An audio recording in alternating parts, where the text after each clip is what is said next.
जय शिवराय मित्रांनो 14 मे 2026 रोजी राज्यामध्ये शेतकऱ्यांच्या कर्जमाफीसाठी गठीत करण्यात आलेल्या समितीची एक उच्चस्तरीय बैठक आयोजित करण्यात आलेली होती।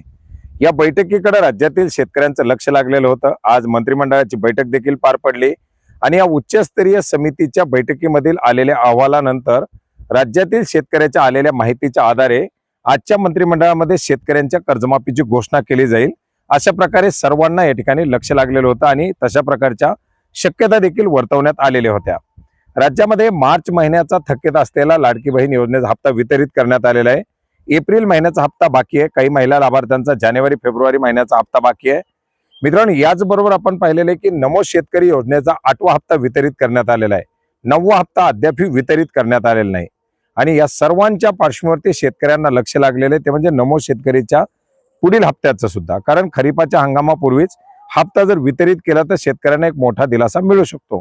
परंतु मित्रांनो, एकंदरीत आपण पाहिलेले की पश्चिम आशियाई देशामध्ये सुरू असलेली सध्याची युद्धाची परिस्थिती या पार्श्वभूमीवर देशाच्या पंतप्रधानांच्या माध्यमातून स्वदेशीला अनुसरून काही आवाहन करण्यात आलेली आहेत। पेट्रोल डिझेलचा वापर टाळा किंवा खाद्यतेलामध्ये कटौती करा, सोयाबीन किंवा इतर जे काही शेंगदाणा तेल वगैरे तेल वापरा, पाम तेल किंवा इतर जे आलेली बाहेरची तेल ती वापरण्याचा कमी प्रयत्न करा, सोन्याची खरेदी कमी करा, परदेशी दौरे टाळा वगैरे वगैरे भरपूर सारी आवाहनं त्यांच्या माध्यमातून नागरिकांना करण्यात आलेली आहेत। आणि या पार्श्वभूमीवर प्रत्येक राज्य सरकारच्या माध्यमातून काही उपाययोजना केल्या जात आहेत।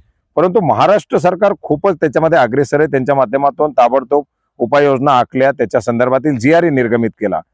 जे काही डबल गॅस कनेक्शन आहेत ते रद्द करणं किंवा दुबार गॅस कनेक्शन शोधणं, बोगस गॅस कनेक्शन शोधणं, उज्ज्वला योजनेचे लाभार्थी बोगस आहेत का ते शोधणं किंवा शेतकऱ्याला रासायनिक खतं देत असताना ॲग्रिस्टॅकचा आधार घेणं, ताप्यामधली वाहनं कमी करणं किंवा खाद्यतेलामध्ये शेंगदाण्याच्या तेलाच्या वापरावरती भर देणं किंवा अशा बऱ्याच साऱ्या उपाययोजना राज्य सरकारच्या माध्यमातून देखील घोषित करण्यात आल्या। त्याचं आवाहन देखील करण्यात आलं। आता अंगणवाडी सेविका, आशा सेविका यांच्या माध्यमातून त्याचा प्रचार प्रसार देखील केला जाणार आहे। आणि आज राज्याचे मुख्यमंत्री स्वतः तापा सोडून बुलेटमधून आले, गडकरी साहेब सुद्धा स्वतः बसमधून गेले आणि एकंदरीत आता सर्वांच्या भुवया उंचावल्या की नेमकं पंतप्रधानांच्या या आव्हानाला हे सगळं सामोरे जात आहेत की याच्यामध्ये काही दुसरी आर्थिक जी काही आणीबाणी आहे तशा प्रकारचं काही संकट येते का आणि त्या अनुषंगाने काही हालचाली केल्या जात आहेत का? कारण सर्वसामान्याच्या मनामध्ये एक भीती या अनुषंगाने निर्माण झालेली आहे। आज मुख्यमंत्र्यांच्या माध्यमातून मंत्रिमंडळाची बैठक पार पडल्यानंतर उद्या 15 मे 2026 रोजी घरकुलाच्या हप्त्याच्या वितरणाचा जो कार्यक्रम आहे, साधारणपणे एक 20-25 लाख लाभार्थ्यांना उद्या 10,000 कोटी रुपयाचं वाटप केलं जाणार आहे घरकुलाच्या हप्त्यापोटी।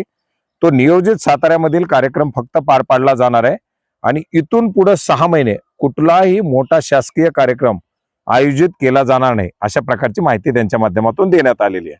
आणि याच्यामुळे आता साहजिकच सर्वांच्या भुवया उंचावल्यात आणि सर्वांना एक टेन्शन या ठिकाणी निर्माण झालेलं आहे।